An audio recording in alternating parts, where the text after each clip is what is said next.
So that's saying that no one is going to come and save your life for you. Like no one's going to come and change anything for you is very true. But it's not in the sense that people are cruel. It's in the reality that you have the power to change anything and everything. But no one else can force you to do that. No one else can force you into this change that you need to make. So if you want to stop being afraid, this is what you need to do. These are the steps that you need to take. And first of all, I understand that this is kind of a nuanced thing, right? Because for a lot of us, there's a whole empowerment concept or change concept or self-growth has been stifled for so long because we think that we either have to have the perfect hand, or that we have to be dealt the perfect hand life, or that things have to kind of just fall into our laps, or that we just need to like be born into something good. And I need you to understand there are people who have created amazing things in this world, who have done amazing things that come from the worst of the worst circumstances. Like the situations that they were in, the things that they've done, the places that they've been, those things, for a lot of people, they would look at that adversity and that would be the mountain that would stop them from doing anything else. And I think that fear is the biggest lie that we struggle with. The thing that we have created all of our life problems around comes down to fear and permission to do the things that you need to do. The reason that a lot of us don't move or don't act is because the authority that we have, we've given it to the lie. So the thing that has happened to us, or the belief that we're not capable, or this fallacy that says that you aren't able because of something else, is the reason that you become frozen, that you become afraid. So if you want to stop being afraid, what you need to do is become aware and informed. And this is the hard part, right? Because we don't want to be able to identify the things. We mentioned this like in the first episode, right? Being able to boldly proclaim what our mountain is. And the hard part about this is not so much that we know that there's something that's hindering us. It's not so much that we know that there's a roadblock. It's not so much that we know that there's a difficulty in our life or a mountain in our life, but it's that we have to be bold and honest with ourselves. Because a lot of times the biggest problem isn't the things that have been done to us, it's us, right? It's a decision that we've come into in this acceptance of all of those lies. We've made that the pinnacle of our life. And the reason, again, the mountain that we're in, that we don't change, that we don't move, is because we haven't given ourselves permission to be honest with ourselves. So what happens is that we create this lie in us that we don't trust us. It's hard to trust me when I've lied to me so much. No one in this world lies to you as much as you would. Because if you're not willing to confront the thing, you're not willing to name the mountain, if you're not willing to give yourself permission to heal through it and to grow through it and to let go of it, you're going to continue to blame you for that change, whether consciously or subconsciously. And for a lot of us, we're afraid because we haven't been able to be real and honest with ourselves. Like we haven't look at our flaws and look at our circumstance and say, no, this is a byproduct of me. And I'm not saying that naming the problem today is going to fix it tomorrow, but being aware and conscious and constantly reminding yourself, are these decisions aligning with what I'm doing? And this is a realization for me in the last couple of months that I need to make choices that are going to benefit and be in line with the person that I desire to be. And I mentioned this in previous episodes, right? That this is all tied in because when we talk about self-growth and self-love and self-worth and all these things, these are all self. Right? And no one else can control or dictate what you do next. So permission to give yourself, first of all, is to be able to confront and be real with yourself. Like you have to be honest with you. Are you doing the things that are beneficial, or are you doing the things that are just in survival? Because for a lot of us, we've created, again, this mountain, this barrier, where we've created these things thinking that they're supposed to help us. We've created borders or barriers with people or things or lifestyles, thinking that this barrier is going to keep that thing away. But all you did was that you created a jail cell for yourself. You created walls around you and not barriers around others. So understanding that we need to be honest with ourselves. If you want to stop being afraid, you need to be real with you. You need to call you out more than anyone else calls you out. Because again, this is the beauty of like coaches, right? Like again, I'm working on this fitness journey. And I'm trying to get into all this and get back into this routine, which is actually one of our points here, but we'll come back to that later. But being able to do that thing and come back to it, you need people that are going to keep you accountable. This is where like trainers come into play, right? Or people that are coaches that specifically are geared towards like fitness and all these things. Why are they important? Is not, again, even this podcast. This is the funny thing, is that even this podcast itself, the nature of it is accountability. It's not necessarily saying that I can do it for you, but that I can tell you the things that we all need to hear, whether imperfect or perfect people, which there is no such thing as perfect people, but people that might have had a little more figured out than most. Even that is a sense of accountability. Again, the messenger is not the important person, the message is. Being able to understand that there's something important there doesn't mean that the other person has to have it all figured out and be perfect, but it is a part of that reality. So being able to be accountable in any way, that's what we need. And the person that's going to keep you accountable the most is not the podcast you're listening to. It's not the trainer in your gym. It's not the life coach. It's not the other person that is over you. It's you. You are the person that you need to be honest with and accountable with. If you want to stop being afraid, you need to understand that fear is an illusion. Like the emotion you get while you're sleeping or having a nightmare, I always equate it to this reality, because if you, let's again pretend you are having a nightmare, you've had a nightmare and you woke up in this cold sweat and your cortisol levels are rising, so your stressor hormones are through the roof, and you were just going through all these emotions, all these feelings, but then you realize that wasn't real.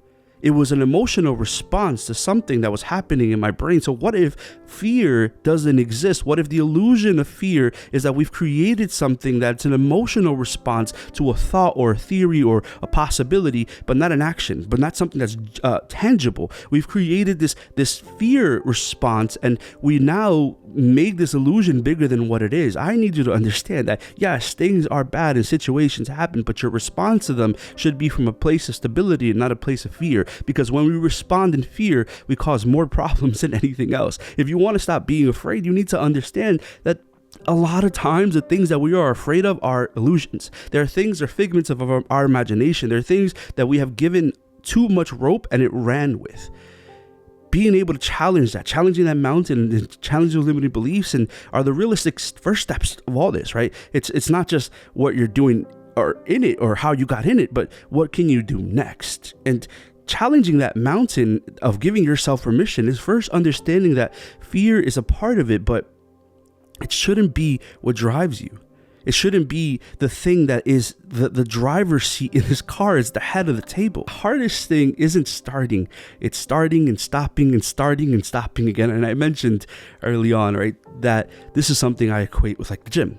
Because again, I love that component of it, but there's always these excuses, and I'm going to give you my own excuses so that you can feel like it's not just you, because it's not. There's all these people that are going through all these things, and I've been making the excuse for a very long time that my schedule is insane, and it is true. There is validity to that. I don't want to diminish your schedule or my schedule, right? There is validity, there is truth that my schedule is insane. My lifestyle is very busy because I'm trying to do all these things, and there's so many things that were thrown on my plate that I have to solve and fix, and I need to do those things to establish what I need to do next. And that's a reality, it's a truth. But there is also the truth that we align with the things that we make priorities. Like the things that will fit into our schedule, we will make priorities with.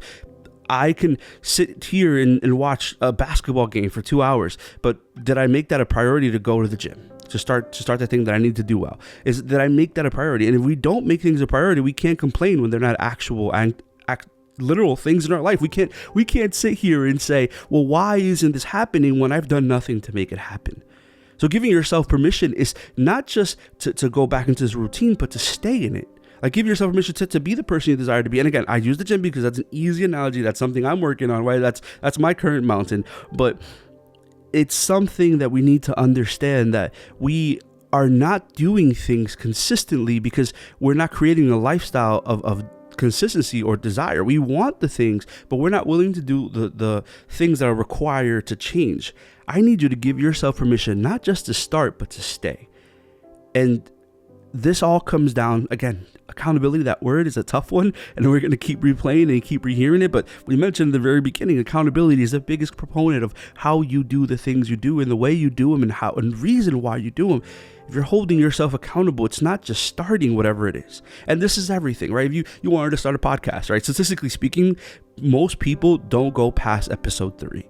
Right? The reason that I can't expect success in something that I'm only willing to do when I'm being cheered for or clapped for. And you're going to hear this actually in the next episode. The next episode that you're going to hear is actually with a friend of mine. And we talked about this specific thing, and I'm going to kind of go off of this a little bit. Why? And again, I'm kind of foreshadowing. I shouldn't have done that, or maybe should. But the reason I mention that is because these couple of episodes, like I mentioned before, are intentional. I intentionally wanted this just us time. kind of just dissect the mountains that you're in, the things that people are going through. But one big thing that I talk about often, and we spoke about that in depth in that episode, was the reality that you have to do what you have to do for you. And not only when people are clapping or cheering or around you, not when people are validating your actions, but even when people are making them invalid, or are trying to say that you're this or that, or throwing shade or whatever. You need to do what you need to do because you are accountable for you. Not because anyone else has anything to say, or not because they're approving or loving. I need you to give yourself permission to be in this thing. And again, I said the podcasting, most people will give up before that. You can't expect to be successful in something you've done once. Yeah, you might be good at it. It might be a natural talent. It might be a natural inclination from your heart to do the thing, but you can't expect that you're going to be happy and successful by just doing something once. If I did a push-up, doesn't mean that I'm super strong. It just means I was able to start. But the problem is that most people start and they stop right away. They're creating a life that they desire, but it isn't consistent. So they start to the reality of what they want, but they won't stay in the thing. You have to decide what this season is about and make sure that that's all where your energy goes to. And this is a hard one. I know that we want to do everything. Again, that's me, right? I'm doing all these things, and this is a realization that I had the other day, especially with like the growth of like my social platforms and the podcast and all these things. I had to really sit down. All right, so story, quick time. I started teaching recently, right? I became a teacher because I was doing social media, and I got really scared with the whole like TikTok ban thing because a very high level of my income was coming from social media, and even to this day, it still is. But I decided that I was going to do all this work on the background, which if anyone follows me on those platforms, they see that. They see the reality that I am doing a lot of work and I'm doing a lot of things. But because of that, my background is in biology. I have a degree in biology. So I said, you know what? I'm just going to go back to teaching. I just coincidentally saw a post that was looking for a teacher. And I decided, I was like, well, if this is going to go, I need a job. I didn't just decide I needed one, especially with like in that time frame also, like this is like a typical story that needs to happen that I'll probably make like a cinematic thing about. But my son was about to be born. So I'm like, I can't do this. I can't have a child on the way and not have income. I had just recently got fired from the parish I was at, working at a church, and they said my position wasn't necessary, so they let me go. And I had this small time frame that I had to either create something out of it or go back to another workforce. And as I'm doing this thing, I was let go. And then I start my platform as it was actually flourishing, and I took that as, well, this is what I need to do.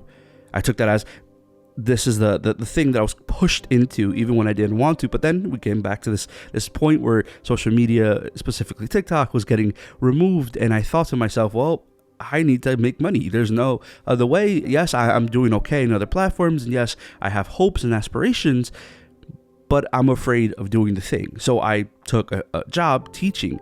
Now, what happened in the course of that time, like extremely close to me accepting that job, I was offered this. I was offered this podcast. I was offered this thing. And the other day, I'm sitting with this reality where I can't do everything.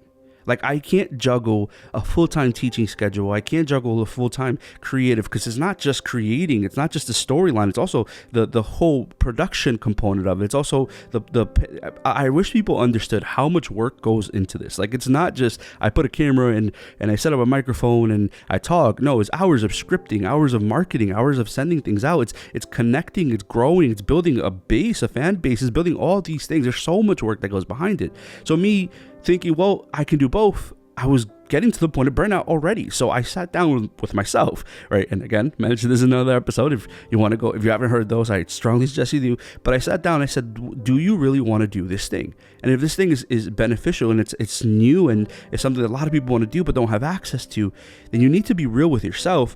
And that's where your energy needs to go. That's where we're, at least in this season, and again, this is for anyone that's listening that needs to hear this, but for me also, in this season, if the thing that you desire to do, you need to go all in.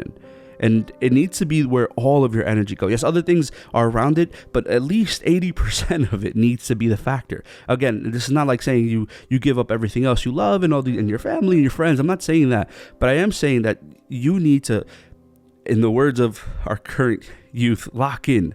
You need to make this thing the center point of where your energy goes. You need to give yourself permission to start and not stop. You need to give yourself permission to be successful in something, because a lot of us aren't successful in the things that our hearts desire, not because we don't have the talent. I need you to hear me on this. It's not because you don't have the gifting. It's not because you don't have the talent. It's not even because you don't have the time. It's because you've lied to yourself enough that you don't believe you can start and be consistent. You think that just starting, and if it fails in the first day or the first week or the first month, that's it. That was a sign you needed not to do it. I need you to understand and give yourself freedom to say yes to something that you love, and then be consistently in it. Not just start and stop, but say, I'm going to start and I'm going to stay until the wheels fall off. Because a lot of us don't change, we don't grow, because this mountain of stopping and starting is making it harder for us to be consistent. It's making it harder for us to actually want to do the things that our heart desires.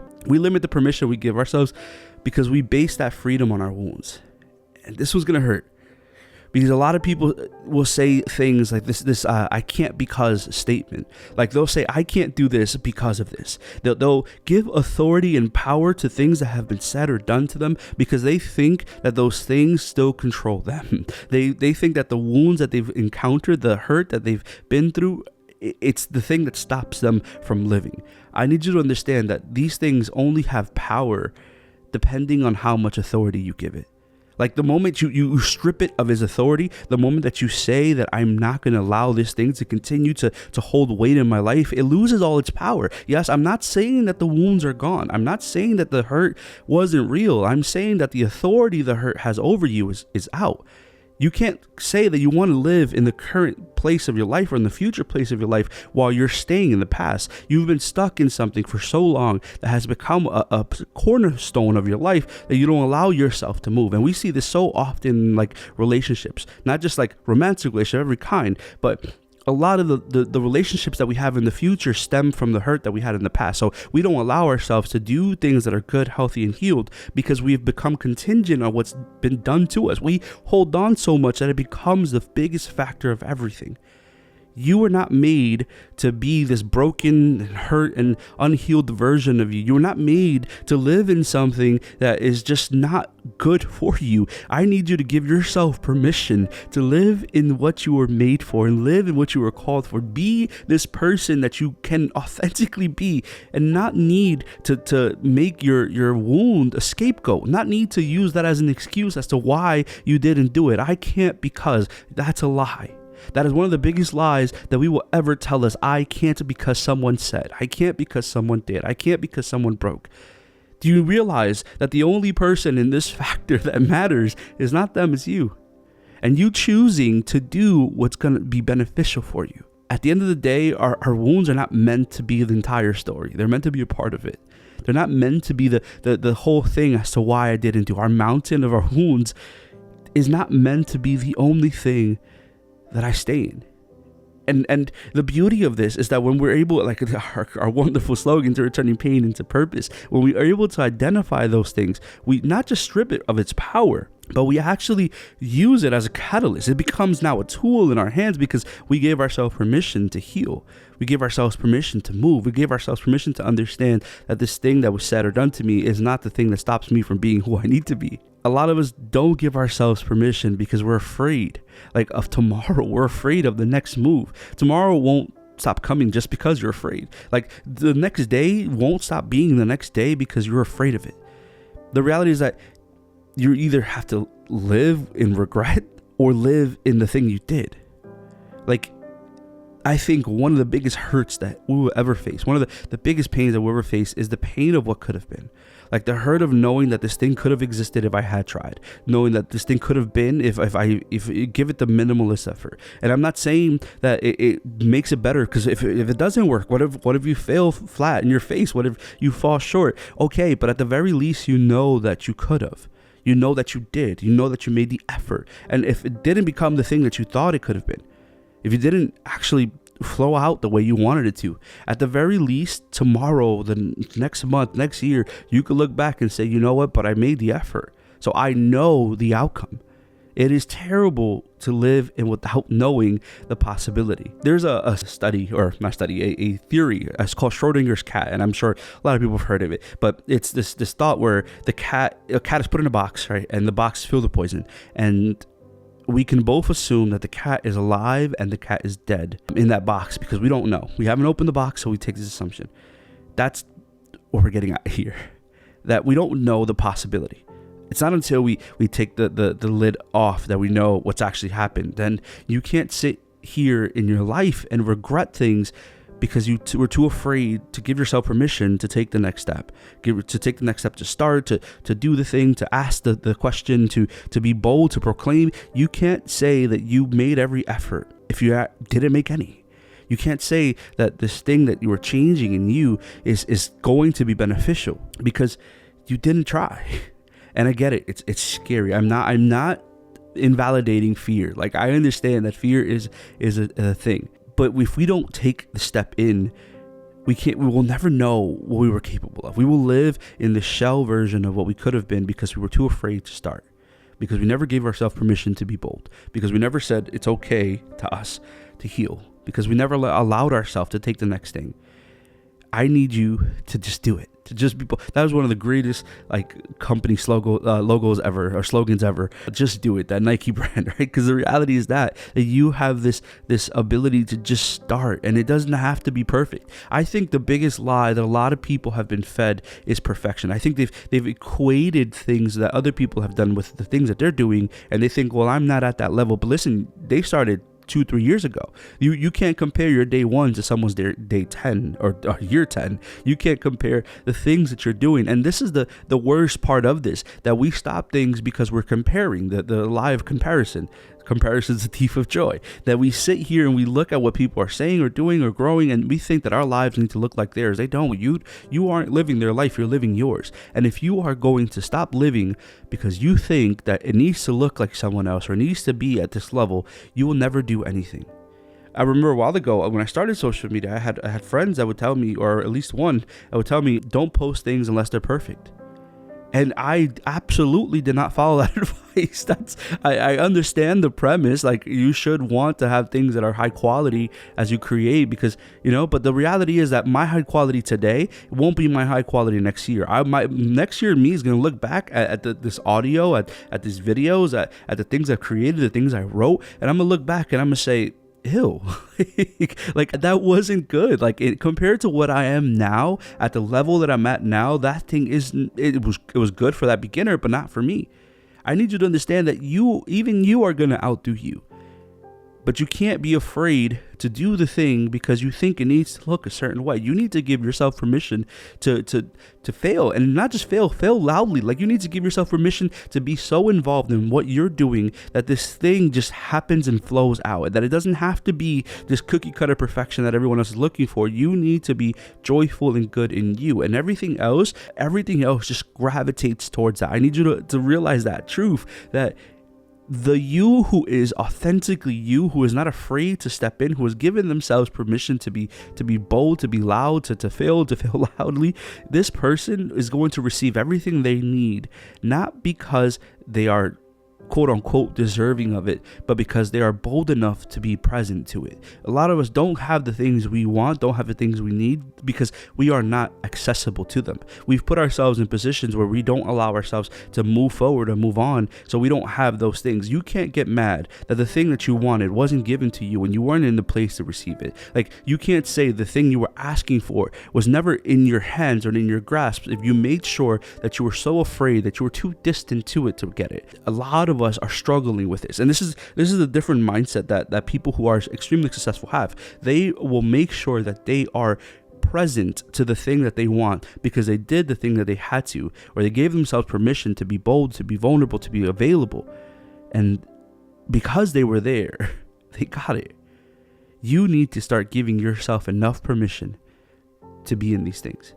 Now, again, I don't want to invalidate, and I mention this over and over again because I understand that some people will look at this or hear this and say, well, what do I do when the things that have happened to me are so loud and so bold? I get it. Listen, I understand. I'm not saying that these things don't exist. I'm not saying that they don't hurt. I'm not saying that fear is not an emotion that is powerful, and in fact, one of the most powerful emotions you will ever feel. Fear and love, the two most powerful ones. But I am saying that when you give yourself permission, you allow yourself to stand up and check this.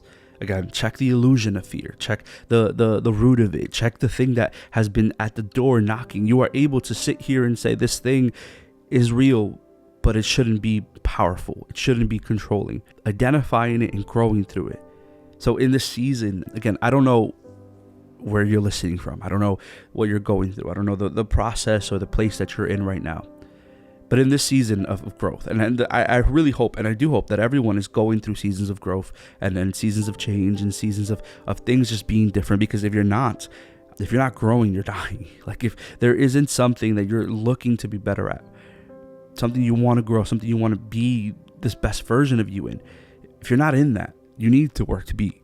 You need to start sitting down and really identifying what is it that you want to grow. And again, I always have to say this one because I feel like sometimes we hear podcasts or we hear social media videos or YouTube videos and we think that we have to hit a home run every day. It's okay to have days where you just do nothing, where you give yourself permission to just be present, when you give yourself permission to just unpack and just unwind and settle down. Like that's absolutely not just okay, that's what you should do. But in that same breath, we should have things that we are working towards, aspirations, goals. Why? Not so much because I want you to be the most successful person in the world. That means awesome. I hope that for everybody, and I hope that if you're listening, that's you. But not just that. It's because when we have goals, when we have things that we are attaching ourselves to, we give ourselves purpose. Why do you think this world is so purposeless? Like, this is the thought that I sit with often, and I work with young people often, and statistically speaking, they have the highest level of depression, anxiety, and all these things. Why? Because there is no purpose. There isn't a set goal or goals that they've set that they're working towards and achieving towards and moving towards. It's just kind of, I'm walking aimlessly in this world. So of course you're going to feel like you don't have a purpose. Of course you're not going to feel validated or good or happy. Of course you're going to feel like you're doing nothing because there isn't something that you're working towards. As humans, we were actually designed, when God made us, he made us in a way where work was a natural inclination for us, right? That it was something that's natural for us to be a part of. Now, again, we make all the jokes that we hate work and we hate our jobs. Well, okay, that's actually a good one. We don't hate work, we hate the jobs. We hate the things that we're doing that aren't purposeful for us. But work is natural and good. And it's something that we want. It's something that we naturally desire. So the reason people feel like they have no purpose is not because they have no purpose. It's because they haven't aligned the things they're doing to the person they want to be. They haven't aligned themselves to this reality where they are capable and being pulled towards something.